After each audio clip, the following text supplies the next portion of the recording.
कि oospore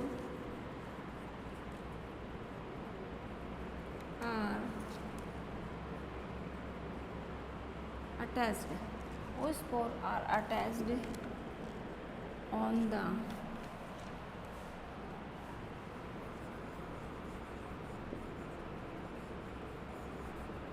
seed surface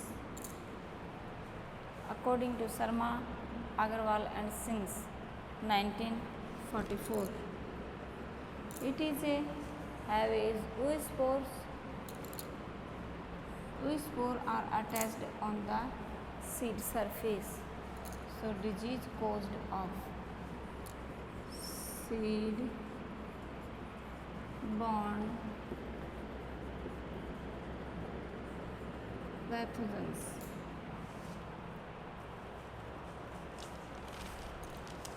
तो हम क्या कह सकते हैं, किसी भी डिजीज़ को कोज करने के लिए एक स्पोर या फिर एक ज़ूस्पोर का होना बहुत ज़रूरी है। जब oospore प्रेजेंट होता है तो ये अटैच होता है या तो सीड की सरफेस पर या सीड की सरफेस पे नहीं चिपक पाता तो ये किस पे चिपक जाता है, सोइल सरफेस पे, और सोइल में भी नहीं चिपक पाता है तो ये किस में घूमता रहता है, एयर के अंदर भी यह घूमता रहता है। नेक्स्ट आता है कि जो सॉइल के अंदर जो स्पोर गिरे हैं वो किस तरीके से अपना रेप्लिकेशन करते हैं, पुनरावृत्ति करते हैं। ये स्पोर जो हैं वो अपना रेप्लिकेशन करने के लिए पहले किस में गिर जाते हैं, सॉइल के अंदर गिर जाते हैं। जैसे ही फेवरेबल कंडीशन आती है तो ये वापस अपना जर्मिनेशन करते हैं। जैसे ही अपना जर्मिनेशन करते हैं तो जो सॉइल पार्टिकल्स थे उसके अंदर ऑलरेडी क्या प्रेजेंट होते हैं, होस्ट प्लांट प्रेजेंट होते हैं। और ये होस्ट प्लांट क्या करते हैं, फिर सॉइल के अंदर जो स्पोर प्रेजेंट थे वो स्पोर एक होस्ट प्लांट पे संक्रमण करते हैं, इन्फेक्शन करते हैं, और होस्ट की प्लांट बॉडी उसके कारण कैसी हो जाती है, फिर धीरे धीरे इन्फेक्टेड हो जाती है।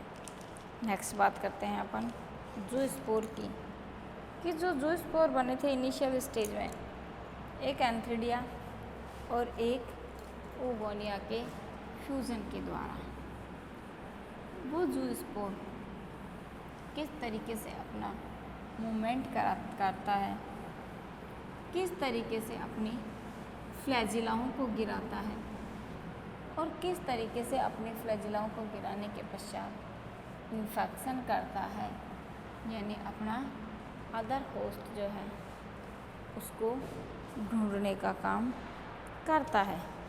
तो अपन बात करते हैं नेक्स्ट नंबर 4 ज़ूस्पोर। नाम से पता चल रहा है एक एंथीडिया और एक ओगोनिया की फ्यूजन से तो बनेंगे ही बनेंगे, लेकिन वो एंथीडिया और ओगोनिया कैसी है,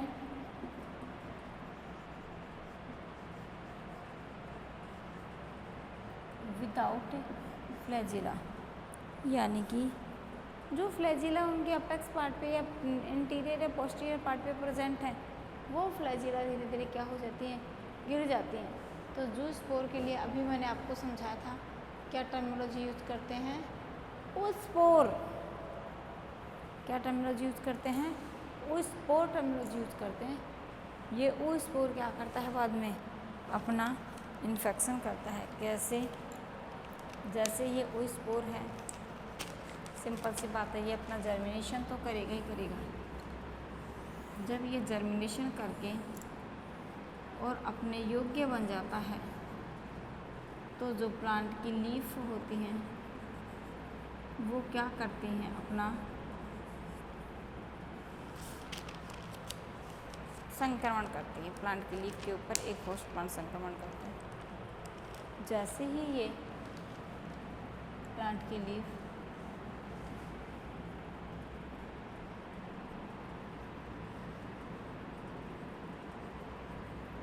फोटोसिंथेसिस या तो ये फोटोसिंथेसिस करे या फिर ये रेस्पायरेशन करे। उस टाइम ये स्टोमेटा क्या होते हैं, ओपन होते हैं। अदर टाइप की स्टोमेटा क्या होते हैं, क्लोज होते हैं। जैसे स्टोमेटा ओपन होते हैं एक फोटोसिंथेसिस के लिए या एक रेस्पायरेशन के लिए, तो इन ओपन स्टोमेटा में से कौन एंट्री कर जाता है, ये oospore एंट्री कर जाते हैं। अब जो लीफ है इसके अंदर पहले से क्या फूड मटेरियल पड़ा हुआ है ही। अब ये उस फूड मटेरियल को क्या करते हैं, ऑब्जर्व करते हैं। जैसे ही ये फूड मटेरियल को ऑब्जर्व करते हैं तो लीफ जो है उसमें कैसा फील होगा, वीकनेस फील होने लगेगी। और ये जो स्पोर्स होते हैं वो स्पोर के फॉर्मेशन में इन्होंने अंदर क्या कर ली, अपनी एंट्री कर ली। अब ये एंट्री करके क्या बनाते हैं, छोटी छोटी कॉलोनियाँ बनाते हैं या छोटे छोटे स्पोर्ट बनाते हैं या फिर छोटी छोटी कॉलोनियाँ बनाते हैं। ये जो स्पोर्ट हैं इनके ऊपर जैसे इस पैथोजन का इन्फेक्शन हुआ था, ये स्पोर्ट उस सोइल से या उस सीड से क्या होते हैं, बाहर आ जाते हैं। बाहर आते ही इनके ऊपर या अंदर जाते ही इनके ऊपर इसका संश्लेषण हो जाता है। एक पैथोजन अपना रिप्रोडक्शन करने लग जाता है और एक होस्टेरिया के द्वारा ये क्या कर जाते हैं, प्रवेश कर जाते हैं। ये तो है किसके द्वारा, स्टोमेटा के द्वारा। एक और बचता है लीफ। जब पैथोजन अपना संक्रमण करता है तो उसके कारण लीफ के ऊपर उपस्थित जो स्टोमेटा होते हैं उनके अंदर, या अगर स्टेम है तो उसके ऊपर भी स्टोमेटा क्या होते हैं, स्टेम पर भी स्टोमेटा पाए जाते हैं। तो ये स्टोमेटा क्या करते हैं, एक फंगस को उसके अंदर ग्रो करवाते हैं और ग्रो करते वो फंगस क्या करती है, उन स्टोमेटा के थ्रू, उस रंध्र के थ्रू प्लांट बॉडी के अंदर क्या हो जाती है, ट्रांसफ़र हो जाती है और पूरी प्लांट बॉडी को क्या कर देती है, संक्रमित कर देती है। जैसे पूरी प्लांट बॉडी संक्रमित हो जाती है तो सिंपल सी बात है, होस्ट प्लांट जो है इसका वो पूरा ही क्या हो जाता है, इन्फेक्टेड हो जाता है। आज अपन ने बात करी इसके टोटल सिम्टम्स के बारे में कि एक डिजीज़ को जो है किस तरीके से हम फैलते हुए देखते हैं। नेक्स्ट टॉपिक अब आता है अपना डिजीज़ कंट्रोल। अब ये डिजीज़ तो हो गई, कॉलोनी के फॉर्मेशन में भी हो गई, स्टेम पार्ट पे भी हो गई, फ्लावर पार्ट पे भी हो गई, लेकिन ये फंगस जो है वो किस तरीके से, कैसे क्या करती है, हम इसको कंट्रोल कर सकते हैं। आज अपना टॉपिक रहेगा डिजीज़ कंट्रोल, डिजीज़ को कंट्रोल करने की मेथड। तो नंबर 1 लिखोगे, सबसे पहले heading today's topics of disease control. First topics of crop rotation and second topics of beds,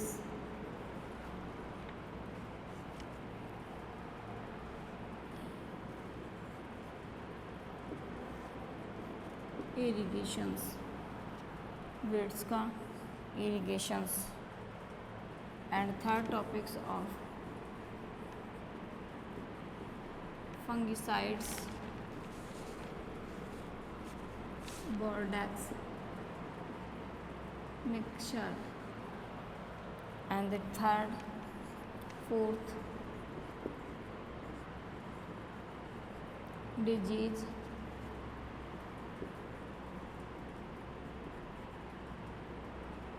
resistant crop. And the next point,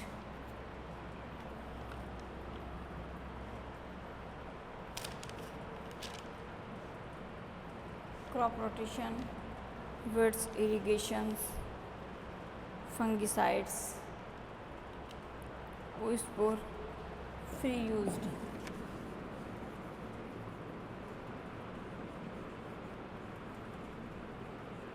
spore seeds free.